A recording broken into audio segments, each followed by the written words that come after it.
안녕하세요. 더 나은 삶입니다. 인류 문명의 발전은 굉장히 정체된 시기도 있었던 반면 경이로울 정도로 급속하게 진전되기도 합니다.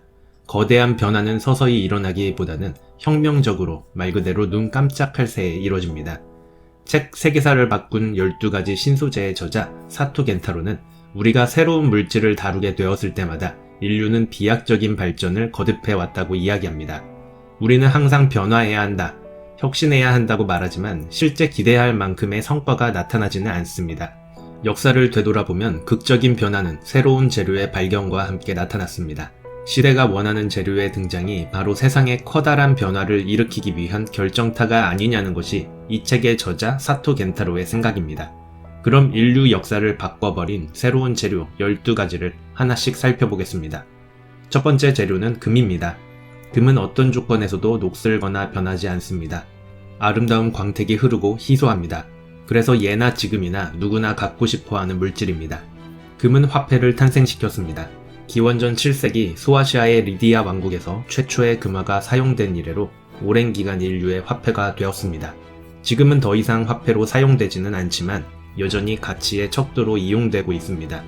이렇게 금이 귀중할 수 있었던 이유는 현재까지 채굴된 금의 양이 수영장의 3배 정도밖에 되지 않기 때문입니다. 극도로 한정된 자원이었던 금을 얻기 위해 스페인은 남미를 정복했고 미국인들은 서부를 개척했습니다. 두 번째 재료는 도자기입니다. 도자기는 무려 1만 년 이상을 인류와 함께 해온 재료입니다. 점토를 물로 반죽해 말린 다음 불에 구우면 단단하고 튼튼한 재료가 된다는 사실은 불을 사용하면서 자연스럽게 터득했을 것입니다. 도자기는 무엇보다 식문화에 큰 기여를 했습니다. 도자기가 없었다면 음식을 담을 만한 것을 찾기 매우 어려웠기 때문입니다. 도자기는 그릇뿐만 아니라 건축재료, 벽돌 등을 제조할 때도 사용되었습니다. 만리장성, 진시황릉의 병마용은 흙을 빚은 다음 열을 가해 만든 도자기와 같은 것입니다. 고대인들에게 도자기는 삶의 필수품이었고 이를 만들기 위해서는 땔감으로 사용할 나무들이 필요했습니다. 무분별한 벌채는 숲이 울창했던 메소포타미아 지역과 베이징 지역의 사막화를 초래하였다고도 합니다. 세 번째 재료는 콜라겐입니다. 콜라겐은 동물의 몸에 있는 단백질의 한 종류입니다. 콜라겐은 삼중 나선 구조의 긴 섬유입니다. 다른 단백질에서는 찾아볼 수 없는 특수 구조인데 마치 그물처럼 네트워크가 촘촘합니다. 그렇기 때문에 강하고 질길 수 있는 것입니다. 털가죽은 콜라겐의 대표적 산물입니다. 빙하기나 한랭 지역에서 인류가 살아남을 수 있었던 것은 털가죽을 사용할 수 있었기 때문입니다. 털가죽이 없었다면 인류는 콜럼버스가 배 타고 가기 전까지 유라시아 대륙에서 아메리카 대륙으로 건너가지 못했을 것입니다. 콜라겐은 지금도 각광받고 있습니다. 화장품이나 의약품에 첨가되고 있고 재생 의료로서도 큰 주목을 받고 있습니다. 네 번째 재료는 철입니다. 철기시대란 말이 있을 정도로 철은 인류의 삶을 혁신적으로 개선시켰습니다.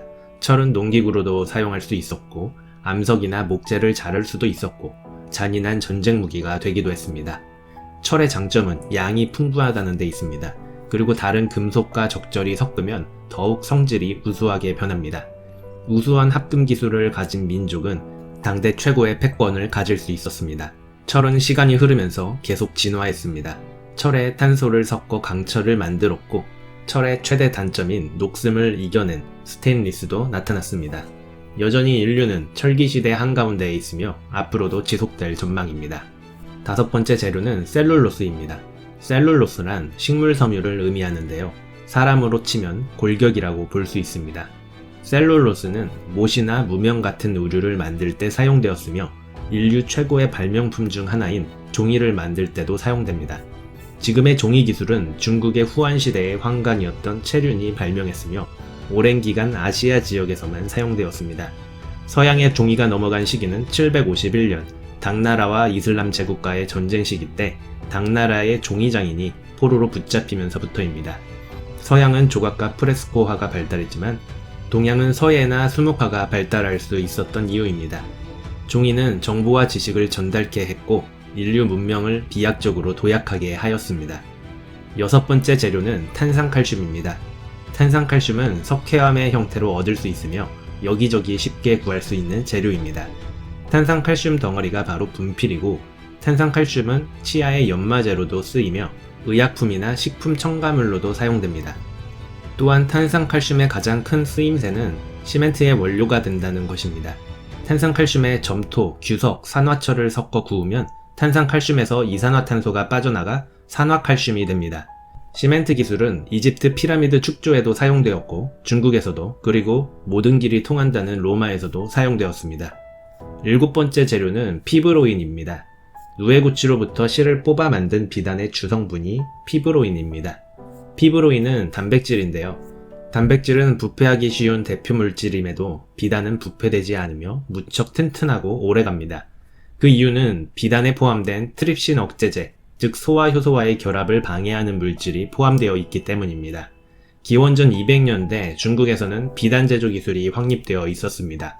비단은 언제나 훌륭한 섬유의 자리를 놓치지 않았고 고대 로마에서도 큰 인기를 끌었습니다. 이때 중국과 로마를 이었던 교역로가 실크로드입니다. 8번째 재료는 고무입니다. 고무는 고무 성분이 포함된 나무의 수액을 공기 중에 굳힌 것입니다.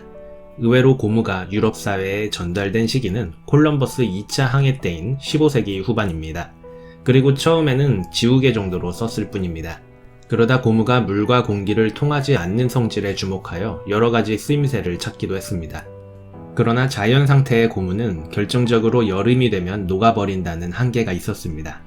미국의 발명가 구디어는 고무의 유황을 첨가하면 내열성을 가진다는 사실을 발견하였고, 그렇게 가왕 고무가 세상에 나오자마자 고무는 모든 산업에 폭발적으로 쓰입니다. 특히 고무 타이어가 출시되면서 인류는 자동차 시대를 맞이합니다. 9번째 재료는 자석입니다.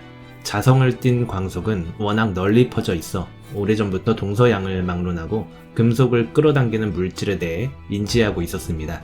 그러나 그저 신기한 물질 정도로 알려졌던 자석이 실용적으로 사용된 사례는 자석이 나침반에 쓰이면서입니다.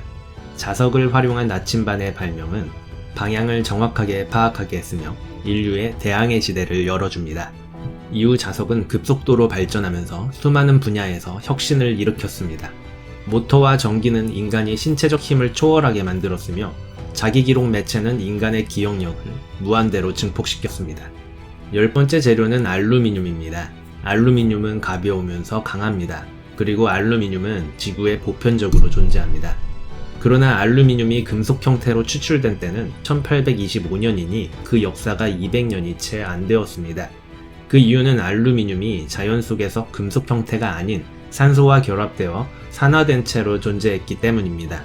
1886년 홀 에루 공정이라는 산화 알루미늄에서 금속 알루미늄을 생산하는 기술을 발견한 이후 알루미늄은 전 세계에 급속도로 퍼집니다. 알루미늄에 구리, 마그네슘, 망간을 섞어 합금하자 강도도 강해집니다. 이 물질은 항공기에 널리 쓰여지며 인류는 하늘을 날아다니기 시작합니다. 11번째 재료는 플라스틱입니다. 플라스틱은 원자들을 인공적으로 많이 결합해 만든 물질입니다. 플라스틱은 가볍고 튼튼하며 적은 비용으로 대량 생산이 가능합니다. 19세기 후반에 최초로 인공적 물질인 플라스틱이 만들어진 이후 계속해서 새로운 플라스틱이 만들어지고 있습니다. 단단하면서 튼튼한 셀룰로이드가 나타나면서 안경테, 틀니, 피아노 건반에 사용되었고 코끼리 상아를 대체하였습니다.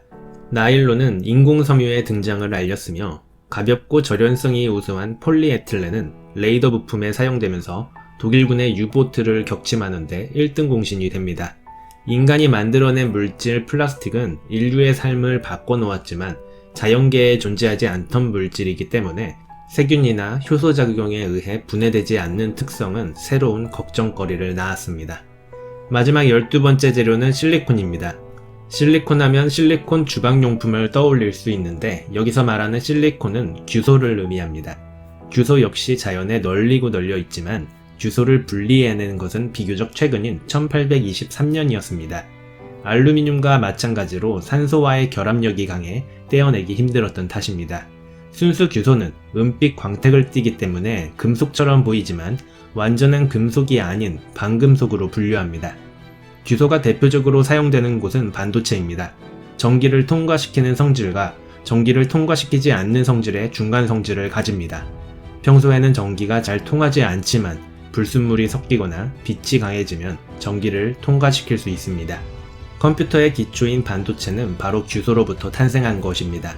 실리콘이 발견된 지 200년도 되지 않은 지금 컴퓨터는 인간의 지능에까지 도전하고 있습니다.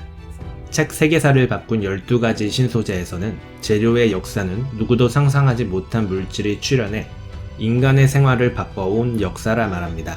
획기적인 재료가 출현하면 그 위에 세워진 기술도 완전히 다른 차원으로 진화한다는 것이죠. 재료가 출현하고 새로운 역사가 진행되었다는 사실들은 그동안 경제나 정치 관점에서만 보아온 세계관에 새로운 지평을 제시합니다. 인간의 상상력은 무한하나 그 상상력을 실현해주는 것은 언제나 새로운 물질이라 해도 과언이 아닙니다. 필연적으로 우연처럼 등장하는 새로운 물질들이 앞으로의 인류에 어떤 새로움을 선사할지 기대가 됩니다. 이상 더 나은 삶이었습니다.